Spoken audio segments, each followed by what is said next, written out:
So she's got it wrapped like all the way, the hose all the way around the car, like stretching it within like an inch of its life, and is just putting it on the other side of the car. And I'm just thinking like how entitled.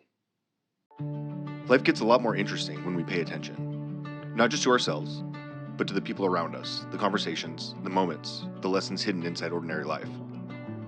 This is Learn for 2.0. Hey there, welcome back to Learn for 2.0. I am Brandon DeVere, and thank you for sharing your time with me today. I really do appreciate that. Today, we're going to talk a little bit about some perspective change, or change of perspective. Uh, a few weeks ago, I was at Costco, and as I was going into Costco, I see a woman pulling up and getting into. She's getting gas from Costco. I don't know if you've ever been there before. Getting gas from Costco, it's like all traffic goes this way. It's not like a normal gas station like people are parked any which way. But for instance, our Costco has a will let you know what stalls are open and what pumps are open so that you can pull and get in easily and know which side. So if your tank is on the left and you pull up and you don't choose, like you go to the one where the pump is on the left. So you in this lane in this line you can see like, okay, this one's open, that one's open, so it's not a guessing game and like trying to get. So it's built for efficiency to get people through quickly. And so I'm going through Costco, and I'm on the phone with a friend of mine. So I'm in the parking lot going through, and I'm talking to him, and I'm like, I see this woman pull up, and she's in there. She's in the wrong side, so her tank is on the left. She's on the pump is on the right, and instead of like trying to find a left pump or like going back around and redoing it, she is completely hosed all the way around the back of the car, putting it in on this side, and just like I honestly I don't even know if she ended up getting gas. I don't know if it stretched that far. I'm sure it probably does, but I like as I'm in the middle of like complaining about it, he rocks me with some knowledge that just kind of blew me away and made me kind of shut up for a second and start to think about perspective. And it helped me think a lot of on a lot of other perspective ideas as well. The first thing he said to me though, he's like, "Oh man, she's having a poor day. She probably needs a hug, or she's having a rough day." He's like, "Poor girl, she's having a rough day. She probably needs a hug." And I'm like, "What?" And he goes, "Man," he goes, "Who knows?" He goes, "She probably just got done dropping the kids off. She's out doing the groceries, picking up groceries, making a Costco run.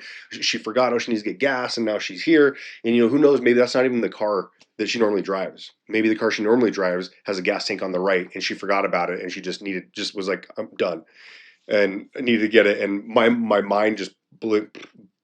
My mind blew. Like I sat there and I thought, man, I was so quick to judge and be like, oh, you're so entitled that you can do the rules do not apply to you. You can do whatever you want.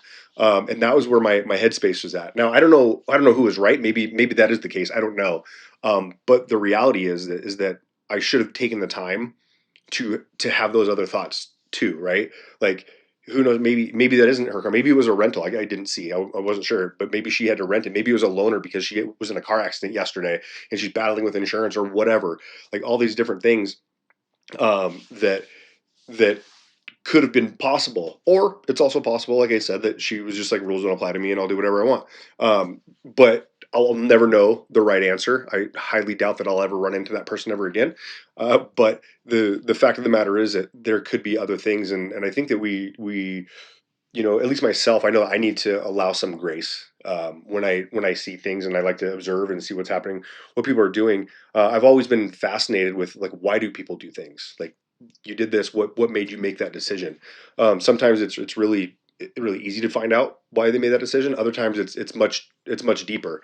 Uh, and this is like one of those things that there's certain things that I find irritating, of course, and like everybody does, but sometimes it's without us having the information, it's difficult to understand really why why people are making those decisions, and to us they seem like bad decisions and things that they shouldn't be doing. One of the things that one of my pet peeves, but I also understand it too.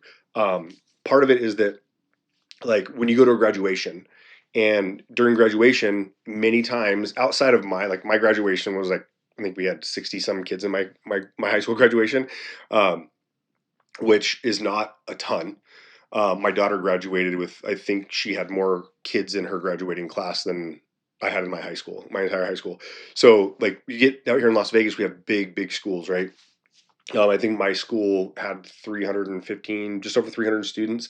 And some out here we're talking like 3,000, 4,000 students, which is massive.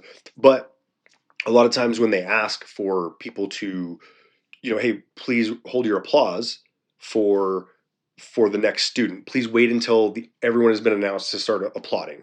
And they do that for a reason. I know why they do it. And and it makes a lot of sense. Like, imagine you have one kid that gets up there and everyone's screaming, "Oh my, oh congratulations, woo!" Going nuts because all their family was there. And then on the other side, the very next person comes up and there's not one person there for them. Like, not even, like, parents didn't even show up, and that's a thing. Like, it's weird to think, but that is a thing. Um, but then there's others that, so there's that, but then there's also, hey, do it so that please wait so that the next student's name can be heard, because people are there to see that student and see them graduate. And if they're sitting next to you and they're going nuts and you can't hear their name, like, you're kind of robbed of that. So I completely understand that. However, I also, like, so I'm not, well, like, for me, um I've been lucky enough to be, most of the people in my family have graduated from high school. And so that's kind of something that we expect to happen. However, I have some friends, that same friend I was talking to, because we got onto this conversation after like a week later, after I brought it back up, the whole Costco situation about this woman, the perspective that I didn't have at the time. Um, but I was talking to him, and he's like, yeah, he goes, he's like, you can be, he's like, you're right. I'd be up screaming for my kid, because he had a child that had a tough time getting through high school, and he said that if she was ever to go graduate from college, he would be up there screaming, and knowing that. And that's just the kind of perspective that, because that's where my mind went, was after we had that conversation about the minivan and the Costco gas situation, to the other side about things that I don't I don't necessarily understand, but I can appreciate. Like, I'm not a huge fan of somebody standing up and screaming while other people can't hear their kid. But I also understand that person. I don't know what they've gone through to get to that point, to where they're graduating. And it could be something massive. Like, I have a lot of teacher friends here in Las Vegas, and one of my really good friends, he has an open policy, no questions asked policy, and he has a fridge with sandwiches, snacks, and like waters and stuff like that in there. And there's no the amount of kids that you hear about that their only meal is coming from school is mind blowing. And the amount of kids that are, I could go on a bunch of stories of, like, valedictorians that are raising their siblings and getting their siblings to school before they get to school, and doing all these things that are, massively incredible. But again, it's the perspective. It's the things that we don't see, and the initial judgment. Like, I'll tell you, I felt he, like, slapped me in the face with, like, some truth, because I was the first thing that I thought was, man, this person's so entitled. I have never walked a moment in that woman's shoes, not that day or ever. And my initial judgment was that she was being, like, just being entitled, and that, you know I wrote her off, basically. Not wrote her off, not that I was doing anything like that, but there may have been a reason for why she was doing that. Maybe she was having a tough day, and that's just what I'm. Those are the type of things that I'm trying to pay attention to more, and get more aware about those kind of situations, and be more pleasant, and giving of grace to people. So that's kind of the story on perspective that I had. And again, like I said, I think life is much more interesting when we're paying attention, not only to ourselves but others, in the conversations that we're having. So I will see you on the next one. Have a great one.